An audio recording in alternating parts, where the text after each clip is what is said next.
பண்டரிபுரம் என வழங்கும். அடுத்த பகுதி.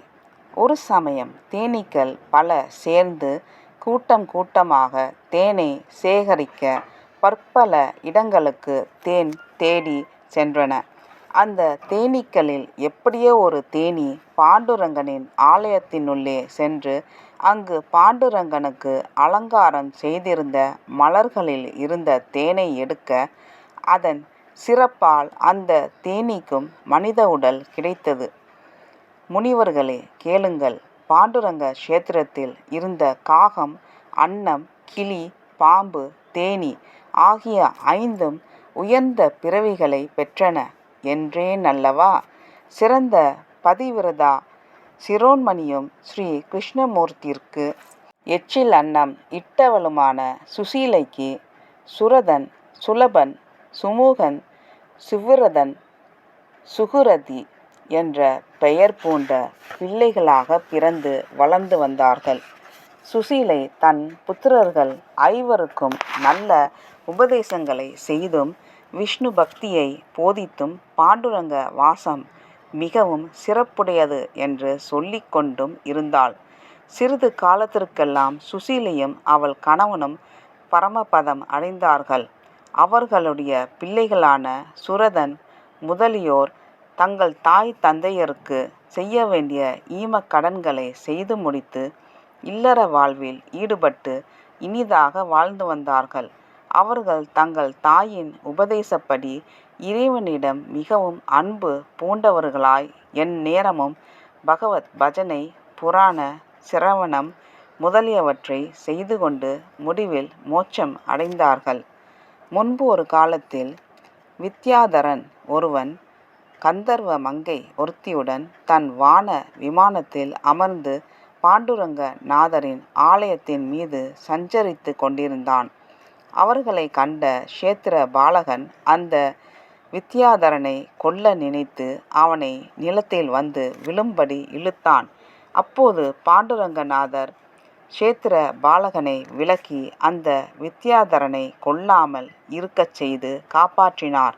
உடனே அவன் பாண்டுரங்கநாதரை வணங்கி கித்துதித்து தன் செயலுக்கு மன்னிப்பு வேண்டிக் கொண்டு தன் இருப்பிடமாகிய மேலுலகம் சென்றான்.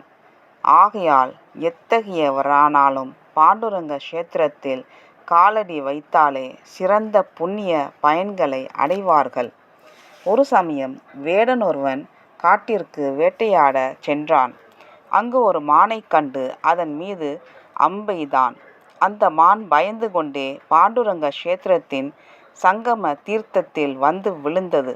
அதனால் அந்த மான் திவ்யமான தேவ சரீரத்துடன் ஆகாய மார்க்கமாய் போயிற்று. அந்த விந்தையை கண்ட அந்த வேடன் மிகவும் மகிழ்ந்து தானும் அந்த தீர்த்தத்தில் மூழ்கி உயிர் நீங்கி முக்தியை அடைந்தான்.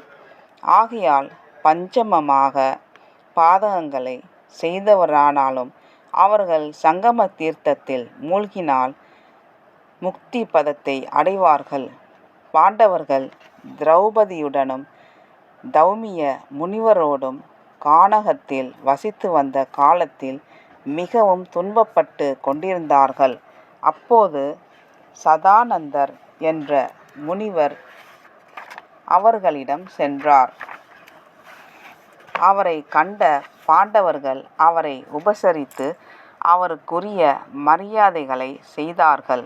அப்போது தர்மராஜர் சதானந்தரை நோக்கி, பிரம்மாவின் தவத்தால் அவதரித்தவரே, உலகத்தில் உள்ள என்னை போன்ற துராத்மாக்களுக்கு முக்தி உண்டாகுமோ என்று கேட்டார்.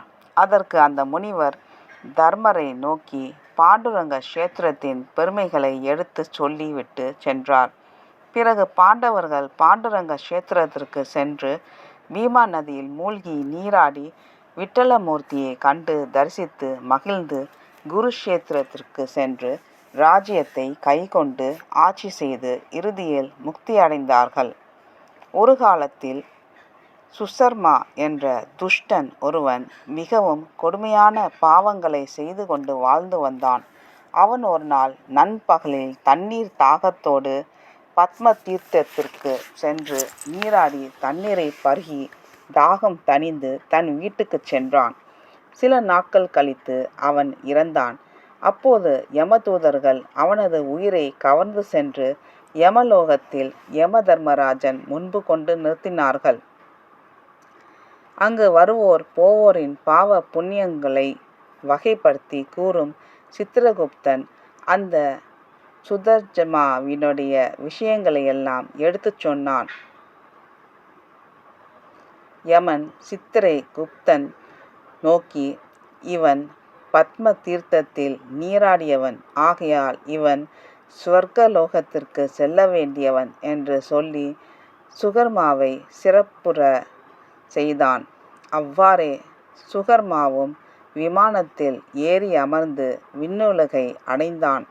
பிறகு அவன் ஸ்வர்க்க சுகத்தை சில காலம் அனுபவித்துவிட்டு மீண்டும் பூலோகத்தில் ஒரு அரசனாக வந்து பிறந்து சுகீர்த்தி என்ற பெயரும் புகழும் பெற்று தர்மசீலனாகவும் அடியார்களிடம் அன்புடையவனாகவும் வாழ்ந்து இறுதியில் ஸ்ரீ விஷ்ணு சாயுஜ்ய பதவியை அடைந்தான்.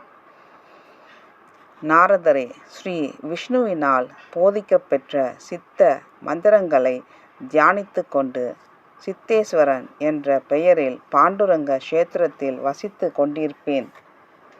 தீர்த்த யாத்திரைக்கு சென்ற பலராமர் அந்த சிறந்த மந்திரத்தை அறிந்து கொள்ள விரும்பினார். அதனால் அவர் பீம தீர்த்தத்தில் மூழ்கி நீராடி கைகளை உயர எடுத்து குவித்து வேறு சிந்தனை இல்லாமல் 1 மாதம் தவம் செய்தார். ஸ்ரீ கிருஷ்ணர் அந்த மந்திரத்தை தனது மூத்தோனுக்கும் உபதேசம் செய்தார். அந்த மந்திரத்தை ருக்மணி தேவியும் ஜெபித்து கொண்டிருக்கிறாள். இவற்றை எல்லாம் செவியுற்ற நாரத முனிவர் பகவானை நோக்கி, தாங்கள் அந்த மந்திரத்தை எனக்கு உபதேசிக்க வேண்டும் என்று வேண்டினார். பரமேஸ்வரரும் நாரதருக்கு அந்த மந்திரத்தை உபதேசித்து, இதை அந்த பீம நதியில் நீராடி பாண்டுரங்கனை நமஸ்கரித்து 100 தரம் ஜெபிப்பவர்களுக்கு சகல நன்மைகளும் உண்டாகும் என்று சொன்னார். நாரதர் சிவபெருமானை வணங்கி, சுவாமி, பீமா நதி எப்படி தோன்றியது என்று கேட்க, அதற்கு ஈஸ்வரன் கூறலானார். முன்பு திரிபுர அசுரர்கள் தேவர்களை மிகவும் வருத்தி கொடுமை செய்தார்கள். அதனால் நான் அவர்களுக்கு சம்ஹாரம் செய்தேன். அப்போது எனக்கு உண்டான சிரமத்தினால் வேர்வை உண்டாகி அது ஒரு பெரிய கடல் போல் வெளியாயிற்று. அதை கண்ட பாண்டுரங்க கஷேத்திர பாலகன் அந்த தலத்தில் வசிப்போருக்கு நன்மை செய்ய கருதி அதை தடுக்க முயன்றான். எவ்வளவோ முயன்றும் அவனால் முடியாமற் போயிற்று. அதனால் அவர் கிருஷ்ண பகவானை தியானிக்க அவன் முன்பு தோன்றி அந்த நதியை பார்த்து, நீ சங்கரனுடைய சரீரத்தில் இருந்து தோன்றியதால் பீமா நதி என்ற பெயரை பெற்று கங்கையை விட சிறந்து உலகத்தோரின் பாவங்களை போக்கிக் கொண்டு இங்கே இருப்பாயாக என்று கட்டளையிட்டார். அன்று முதல் அந்த நதி தன் ஓட்டத்தின் வேகம் குறைந்து மந்தகதி அடையுதாகி கடவுளின் கட்டளையை சிரமேற்கொண்டு பாண்டுரங்க கஷேத்திரத்தில் நிலைத்துள்ளது. அகஸ்திய முனிவருடைய சீடர்களில் பிரியதன் என்ற முனிவருக்கு அயுதன், நியுதன் என்ற 2 புத்திரர்கள் இருந்தார்கள்.